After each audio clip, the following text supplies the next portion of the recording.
തീപിടുത്തമുണ്ടായ കപ്പലിൽ നിന്ന് കടലിൽ വീണ കണ്ടെയ്നറുകൾ അടക്കമുള്ളവ തെക്ക് കിഴക്ക് ഭാഗത്തേക്ക് നീങ്ങുമെന്ന് മുന്നറിയിപ്പ്. കോഴിക്കോട് കൊച്ചി തീരങ്ങളിൽ ജാഗ്രത വേണം. കണ്ടെയ്നറുകൾ 3 ദിവസം കടലിലൂടെ ഒഴുകാൻ സാധ്യതയെന്നും മുന്നറിയിപ്പുണ്ട്.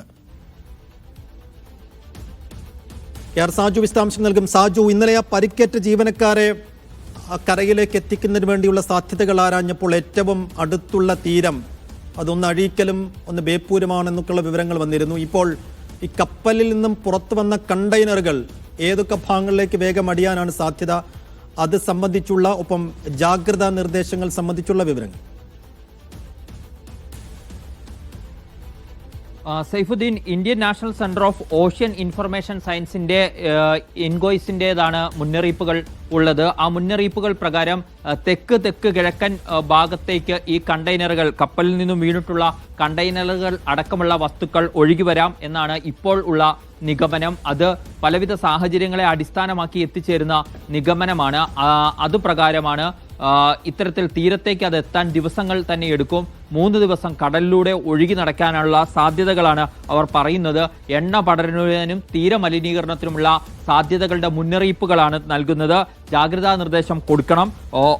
ഓയിൽ പാട തെക്ക് കിഴക്ക് ദിശയിൽ നീങ്ങും. 3 ദിവസത്തിനുള്ളിൽ തീരത്തെത്തും. കണ്ടെയ്നറുകളും 3 ദിവസത്തിനുള്ളിൽ തീരത്തെത്തും. ഓയിൽ പാട തീരത്തിന് സമാന്തരമായി സഞ്ചരിക്കാനുള്ള സാധ്യതകളുമുണ്ട്. അത് സംബന്ധിച്ചുള്ള ചാർട്ടുകളുമൊക്കെ അവർ ലഭ്യമാക്കുകയും ചെയ്തിട്ടുണ്ട്. പക്ഷേ സംസ്ഥാന ദുരന്ത നിവാരണ അതോറിറ്റിക്ക് ഇത് സംബന്ധിച്ചുള്ള മുന്നറിയിപ്പുകൾ ഇപ്പോഴും ഇല്ല. അതിനാൽ തന്നെ പ്രത്യേക ജാഗ്രതാ നിർദ്ദേശം ഒന്നും തന്നെ സംസ്ഥാന ദുരന്ത നിവാരണ അതോറിറ്റി പുറപ്പെടുവിക്കുകയും ചെയ്തിട്ടില്ല.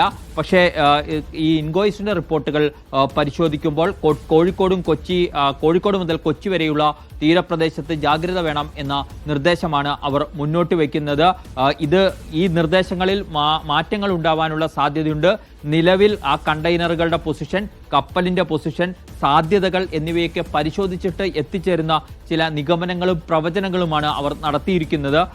അത് വരും ദിവസങ്ങളിൽ കാറ്റിന്റെയും അതുപോലെ തന്നെ തീരത്തിന്റെയും ഒക്കെ ഓളങ്ങളുടെയും ഒക്കെ ഗതിയെ മാറ്റി അനുസരിച്ച് മാറാനുള്ള സാധ്യതകൾ ഒന്നും തള്ളിക്കളയാൻ കഴിയില്ല. പക്ഷേ ഇപ്പോൾ അവരുടെ റിപ്പോർട്ടുകൾ പ്രകാരം കോഴിക്കോട് മുതൽ കൊച്ചി വരെയുള്ള തീരത്ത് ജാഗ്രതയ്ക്കുള്ള സാധ്യതകൾ പറയുന്ന റിപ്പോർട്ടാണ് അവർ പുറത്തുവിട്ടിരിക്കുന്നത്. സാജു, മുങ്ങുക എന്നത് തന്നെ ആയിരിക്കുമോ ഈ കപ്പലിന്റെയും വിധി? അതല്ലാതെ അത് നിയന്ത്രണ വിധേയമാക്കാനുള്ള ഏതെങ്കിലും സാധ്യതകൾ ഇപ്പോൾ കോസ്റ്റ് ഗാർഡോ നാവികസേനയോ കാണുന്നുണ്ടോ? അപ്പം ഈ 4 പേർക്ക് വേണ്ടിയുള്ള തെരച്ചിലിന്റെ ഒരു പുരോഗതി സംബന്ധിച്ച് എന്തെങ്കിലും വിവരങ്ങൾ അവർ നൽകുന്നുണ്ടോ?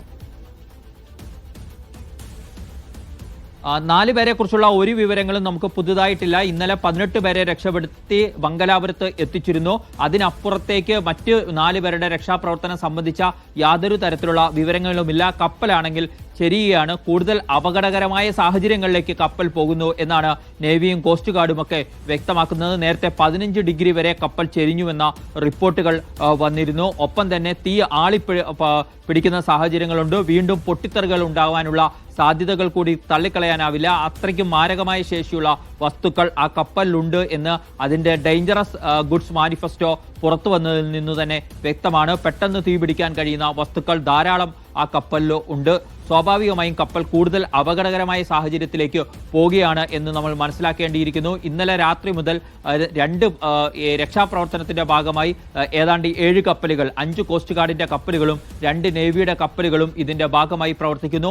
2 കപ്പലുകളിൽ നിന്നും ഇതിലേക്ക് വെള്ളം അതിശക്തമായി തന്നെ ഒഴിക്കുന്നുണ്ട്, ചീറ്റുന്നുണ്ട്. പക്ഷേ ഈ തീ നിയന്ത്രണ വിധേയമാക്കാൻ കഴിഞ്ഞില്ല എന്ന് മാത്രമല്ല, തീ ഇന്ന് ഉച്ചയോടുകൂടി കൂടുതൽ ആളിപ്പടരുന്നു എന്ന നിലയിലേക്കുള്ള റിപ്പോർട്ടുകളായിരുന്നു നമുക്ക് നേവിയിൽ നിന്നും കോസ്റ്റ് ഗാർഡിൽ നിന്നുമൊക്കെ ലഭിച്ചത്. അതിന്റെ ദൃശ്യങ്ങളുമൊക്കെ അവർ പങ്കുവെക്കുകയും ചെയ്തിരുന്നു. സ്വാഭാവികമായും രക്ഷാപ്രവർത്തനം ദുഷ്കരമാകുന്നു എന്നുള്ളതാണ്. നേരത്തെ കടലിൽ ഒഴുകി നടക്കുന്ന സാഹചര്യം കപ്പൽ ഉണ്ടായിരുന്നെങ്കിൽ ഇപ്പോൾ അങ്ങനെയല്ല. ഏതാണ്ട് സ്റ്റേബിളായ അവസ്ഥയിൽ തന്നെ ഒരിടത്ത് തന്നെയാണ് കപ്പൽ ഉള്ളത്. പക്ഷേ അത് ചെരിയുന്ന സാഹചര്യം ഉണ്ടാകുന്നത് കൂടുതൽ അപകടകരമാണ്. കണ്ടെയ്നറിലുള്ള വസ്തുക്കൾ പലതും മാരക ശേഷിയുള്ള മാരക വിഷാംശങ്ങൾ അടങ്ങിയവയാണ്. അവ ജലത്തിൽ കലർന്നു കഴിഞ്ഞാൽ, കടൽ വെള്ളത്തിൽ കലർന്നു കഴിഞ്ഞാൽ കടലിലെ ജീവജാലങ്ങൾക്ക് അത് ഏറെ പ്രത്യാഘാതങ്ങൾ ഉണ്ടാക്കും. ഒപ്പം തന്നെ പരിസ്ഥിതിക്കും വിനാശകരമായ കാര്യങ്ങൾ സംഭവിക്കാൻ ഇടയുണ്ട് എന്ന് തന്നെയാണ് മുന്നറിയിപ്പുകളിൽ നിന്നും നമ്മൾ വായിച്ചെടുക്കേണ്ടത്. സൈഫുദ്ദീൻ.